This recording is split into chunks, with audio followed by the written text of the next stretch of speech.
Hele Mizoram VLF 135 alo thleng ta a kan thlir hawanga ride review kan nei don nia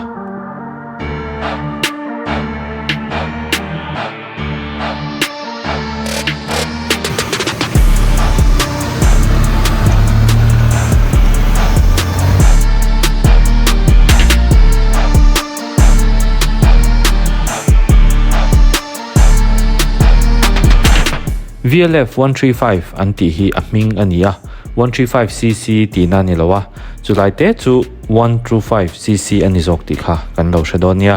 ti chuan ama sapera chuan aman hi isoi photila tuna hian on road price hi noi khatle singa le sangli le jasari le somruk le pathum mania hemi video ka siam lai hian December 2025 a hian offer an neya chuta chuan accessories kit hi an free dona chumi chu cheng sangriat le somriat le pathum ngot mei discount an pedona tuna December book te tan le te tan noi khat le singli le sangruk le zaruk le somriat chawin a le thei don ani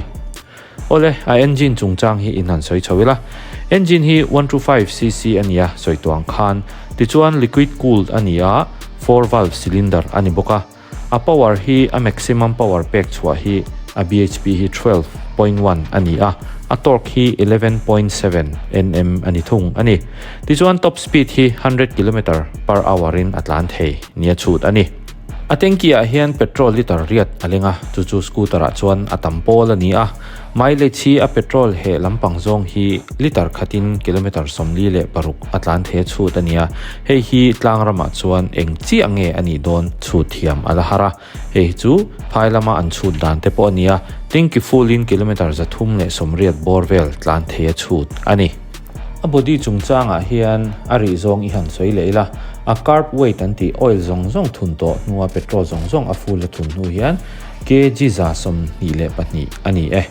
a ground clearance hi le tanga a scooter a body in car hi millimeter za le somnga le panga 155 mm ani boka chu ground clearance chu a thale ani a tire lampang hi inhan en leila a tire hi aron lian khop mai aron chom hi foreign tire ngat ania hei hi amalama hian 120 aron manga alen zong hi ti chuan inches ang zong chuan 12 inch ania a hnunga hian 130 aron mang bok ani hei hian kong tam taka handling ati num pha akhal ati num pha don ani a brake chungchang hi India rama scooter chuak to chuan disc brake a hnung le maron mang ma saber om chun ni in ABS a po a hnung le ma aron manga anunga hian a disc brake hi 220 mm aron manga amalama hian 230 mm aron mangbok ani alian thakop mai braking power chu athle turai ngayang ti chuan dual channel ABS ani boka hei hi ABS hi switchable an tiang chi athak thei a ABS hi off thein anron siam bok ani a suspension a hian India rama scooter ro chuak to kan mu masak ber dual shock aron manga chuta chuan gas aron mangtel boka dual shock mang hi chu adanga pom to tho amai ro chu heta hian gas aron mang bi ka hi hei hi gas shock suspension hi athabi ka engkima kong engkima suspension dang oil ai chuan athatur aduan ani ti chuan ahmalama hian telescopic front fork aron manga fork pa ngain hei hi chu aron mangani ole ama shima hi tia kan en chuan aluk sa hianin mark a score ne hle mai an nala he scooter hi aluk shima hi aron pa a aron roruma aron aggressive kan ti don ani chu he scooter hi enge ka ngai dan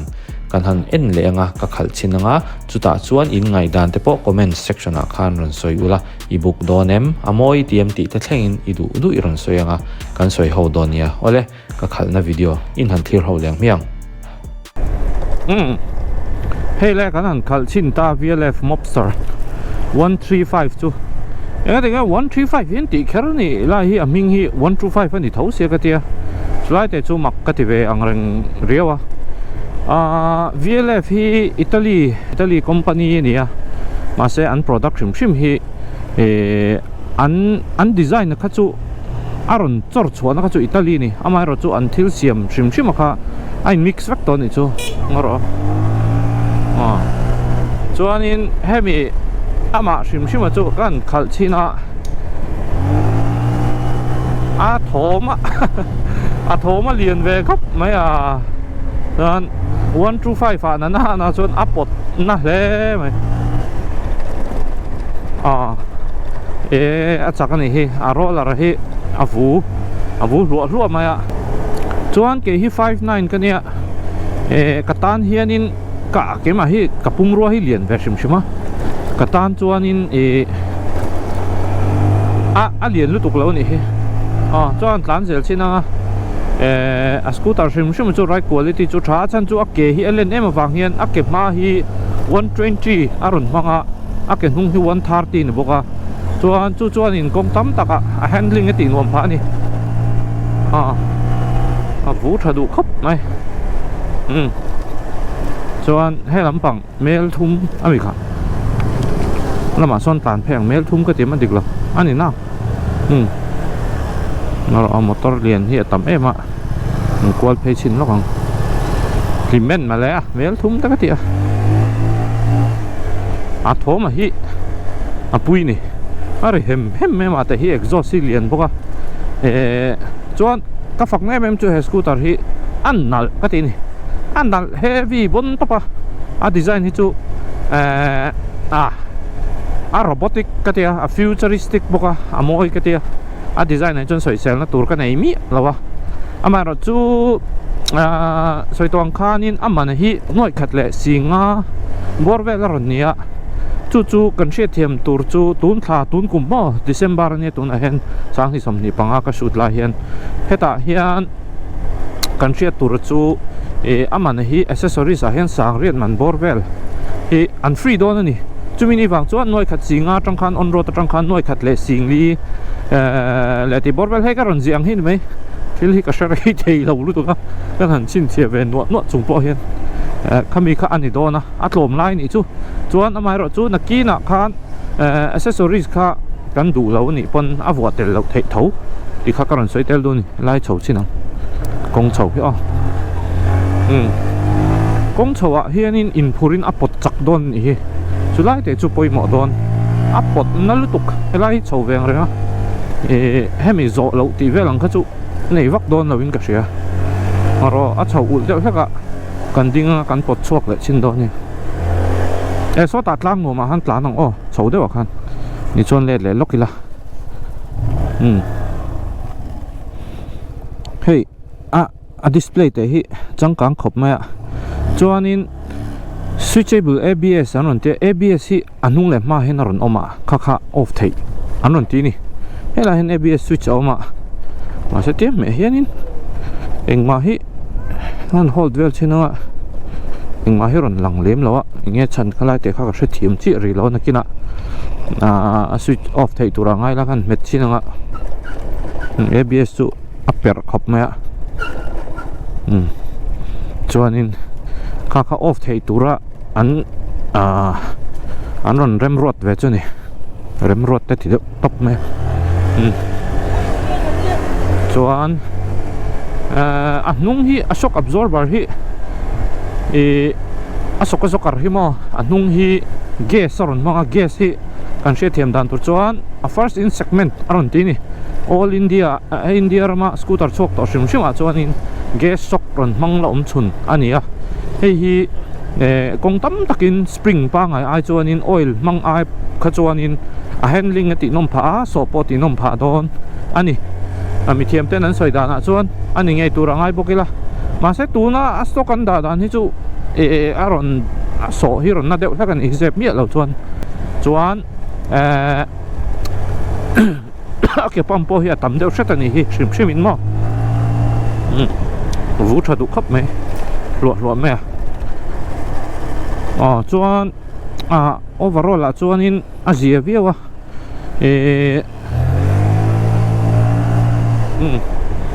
cái hi voin hi thui deuh han test ka du te reng nen kan test thei don lova chan chu customer in an en du khan tam lu tu ka chu wang chuan kha kan test thei don lo ni a seat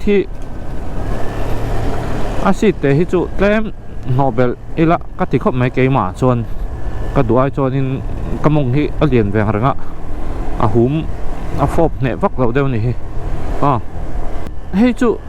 family scooter ani lawa family scooter ani lawa han thalai deuh hlek tan khanin style fashion deuh hlek tana nei chi kha ka ti viawa patling pui tan po a thei thawa ma ro chu an run aim deuh hlek chu kha tiang lam pangkha ani ti hrela hết tiếng ang styling đeo này chu Aprilia 125 anh em mà sẽ Aprilia ai cho nên là mà hi bon jok cái tia Aprilia khác có phải soi sel này lâu cái mà ngày đàn các opinion về này chu và bon ra đeo chu mấy bác à chắc thua apo anh chắc lấy về video đó thì 125 rồi rồi cho BHP po hi aturu về video 12 phần nhà BHP đừng ngất bộ không à yo công chặt tóc hey anh nghe ni down bui thấy nó tụ rằng chỉ về quan môi về là nuông đó nhỉ hè scooter thì chúng mo anh làm chắc bui hành lim bui bớt anh tin anh high speed đều chắc là hành đủ con bike thế nên po chạy bui về video thấy đó nhỉ bike po mo cho anh thế lại công chầu đâu khi cần chầu à cần đinh chứ đâu à anh nghe ăn cần em nào chầu nè anh là năng hiền rồi kế cần phải cho cần chi phí cái tàu chầu bốc mấy này là cái chầu luôn đúng không cần chặt cái tàu chầu này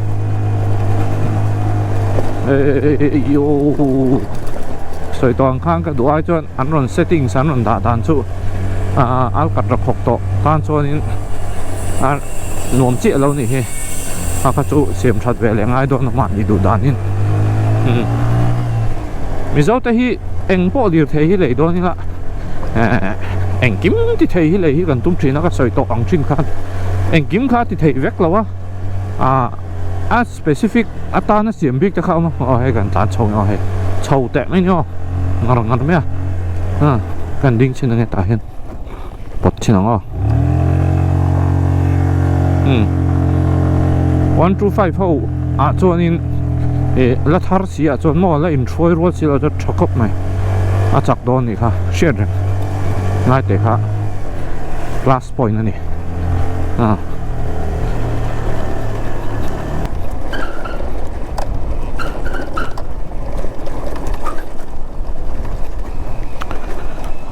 kan han brake thavela ABS kha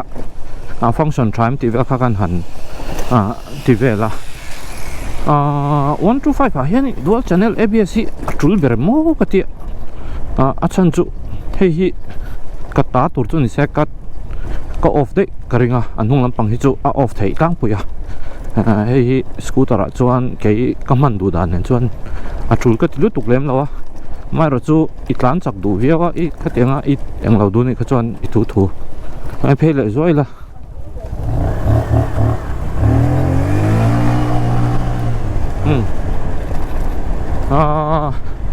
cha chu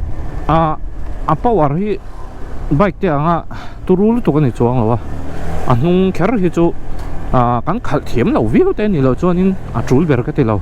aka chu off thei veka problem om chuang lo chuanin nia right quality hi athavia wa thathokat viawa ke chu kaleidon ani chuanin anal ka ti wangin kaleidon ani right quality chuanin ni tina imang duwa nge hei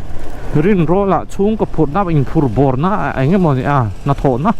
ateng zong ta imang du ni chuanin ka suggest tu tuk lowe ke ma bi ga chon no ka opinion ani chu man du na tur kha chu han lem kwal han ler kwal vel nan ati chi view mai khal chak khop mai ma chu mo social bow ni tire ponal si wow ni ringat in lei don chuan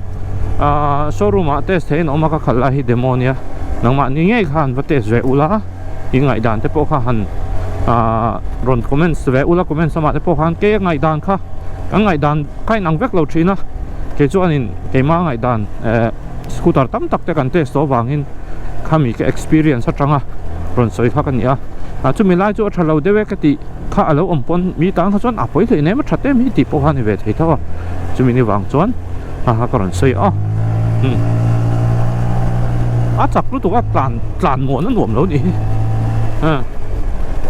chuan ka soi le du pakha chu ADV ti hi non tar ve sticker hi ADV hi eng scooter po hi khovela hin CMC Honda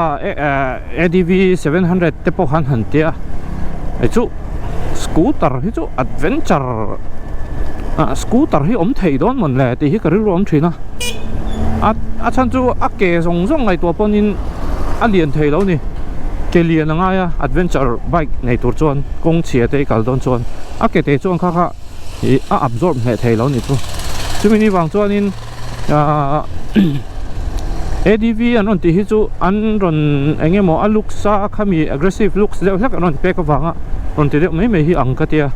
chulai te chu ka soi du ni chuan in ama hrim hrim a hi a braking hi a thabon topa a hnung disc brake hi a lian boka 220 in ron hmanga a hemi a display ta hi a ron hlai tha a ma hi 230 ron ni boka a man ne chat chat khop mai engemaw brake fail ti wa chu a hom don lo ni thalai te a kha chon soi sel bo a tha full truck ma se soi tong khan ABS chu ka i mai ta vak lo ke ma chon mo ka bai ka pang ka off zela ka du lem lo thin chuan an showroom om na hi Kulikon ani a thi lai khiat Mahindra servicing center oma petrol pump bul kha hei petrol pump ani ta chuan khi a chaka khi thi lai khian LZ Motor House ani a Mahindra servicing center hi chunga om boka lai hi an showroom chu ni leo wanga event ve don ye ti kha ka soi dua chuan exhaust hi kan ngai thale lo ang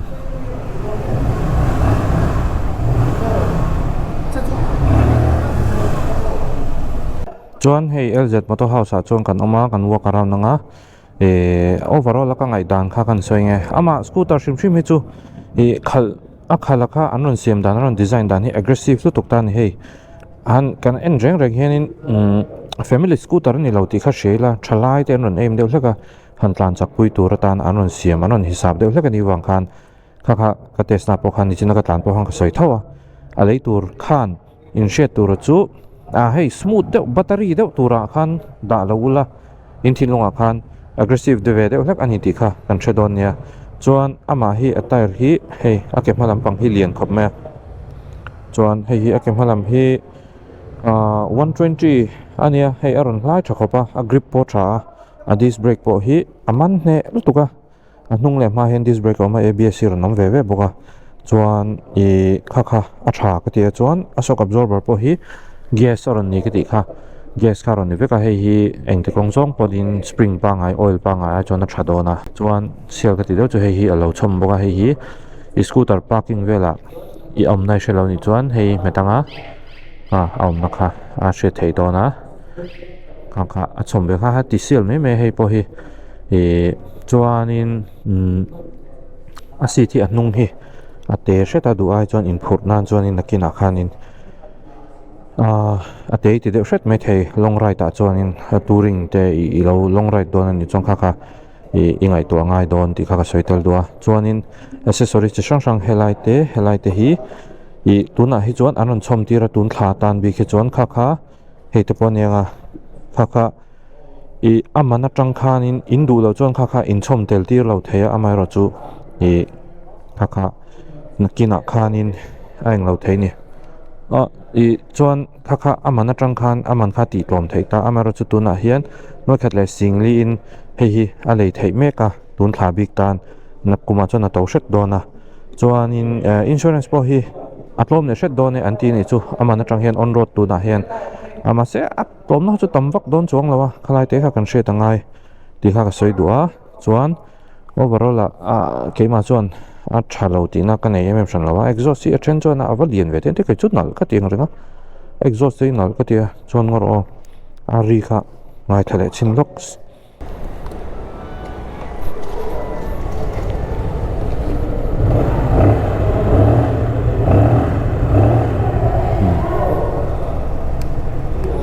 exhaust ri kha pui hum ka ti kha han tlan pui khan mo chu abon ka ti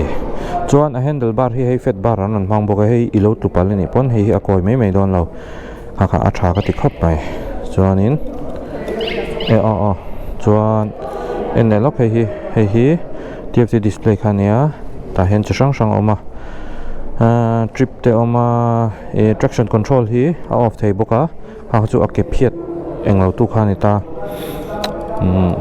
125cc hen angai beram chu ka shalawa traction control ron da ABS na bluetooth ma khang chu engkim kha tunlai poimong turang khachi khachu om vekani hei ABS switch na ni ta kha kan lamang thiam lo ni okay kha jong kha ania chuan in lo ngai ven du ni chuan LZ Motor House in kalanga kha phone number ka da hian tiklai pon bek thei lodin an pe thei kha mi ron zo chi khoi showroom a point khoi dealership poi lon in an pe thei vek tunlai chana kha mi ron zot fo kalom tho mai ro chu kha kan lo hria ta tan ka soi du ni in test du chuan hei test sein om rang va en ve ula in nei dona in va ngai ven don ya